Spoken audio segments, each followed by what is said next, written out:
SBY kembali muncul untuk curhat di depan publik. Aneh juga nih Demokrat. Kalau ada masalah yang keluar malah Dewan Majelis Tinggi bukan ketua umumnya. Karena memang harus diakui yang diandalkan Demokrat ya SBY bukan AHY. SBY kembali turun gunung karena Partai Demokrat mau ditikung oleh Muldoko.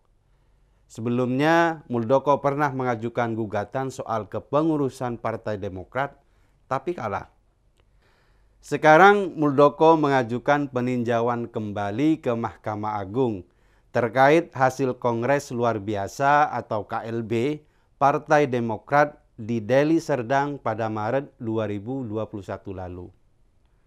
Mendengar itu, SBY buru-buru membuat blokade opini. Katanya, upaya Muldoko itu berat. Kata SBY, Muldoko sebelumnya sudah mengalami kekalahan sebanyak 16 kali di pengadilan. Angka tersebut jelas menunjukkan kemungkinan kecil bagi Muldoko untuk memenangkan PK-nya.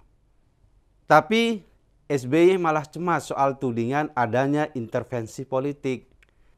Kata SBY, jika MA memutuskan Muldoko sebagai pemenang, ada dugaan kuat bahwa ada kepentingan politik tertentu yang ingin mengganggu Partai Demokrat agar tidak dapat berpartisipasi dalam pemilu 2024.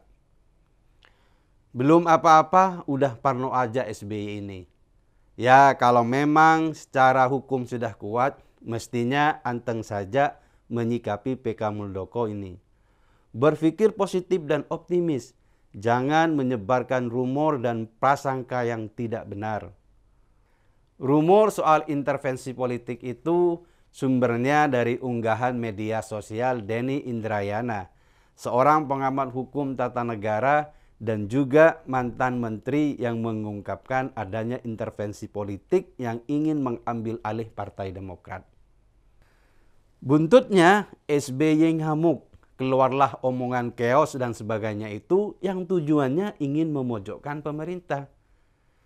Sebagai mantan presiden, tampaknya SBY tidak percaya pada independensi lembaga peradilan. Padahal prinsip praduga tak bersalah dan pemisahan kekuasaan adalah prinsip-prinsip yang harus dijunjung tinggi dalam sistem demokrasi. Mestinya sebagai orang yang pernah menduduki posisi puncak, SBY tidak mudah menyebarkan rumor. Harus ada dasar yang kuat sebelum mengeluarkan pernyataan. Sebelumnya, AHY telah mengungkapkan bahwa Muldoko masih berusaha merebut kendali atas Partai Demokrat. AHY menjelaskan bahwa PK ini adalah langkah lanjutan dari putusan kasasi MA yang telah diputuskan pada September 2022. Pemilu memang sudah ada di ambang pintu. Tensi politik sudah mulai memanas. Tapi penting bagi segenap pihak untuk menahan diri. Muldoko tentu punya hak untuk mengajukan gugatan.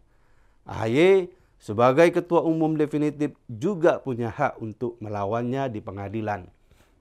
Dalam situasi politik yang kompleks seperti ini, sangat penting bagi semua pihak terkait untuk menghormati proses hukum dan memastikan bahwa keadilan dan kebenaran tetap dijunjung tinggi.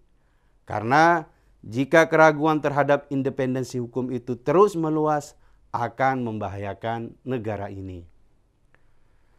Mahkamah Agung sebagai lembaga peradilan harus menjalankan tugasnya secara independen dan transparan dalam memutuskan sengketa terkait kepengurusan Partai Demokrat.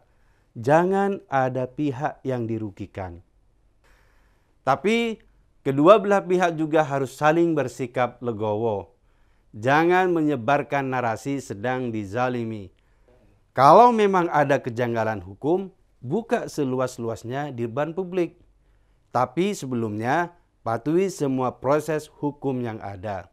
Masyarakat juga perlu bersikap kritis dan bijaksana dalam menyikapi informasi yang tersebar, serta memperjuangkan prinsip demokrasi yang kuat berdasarkan supremasi hukum.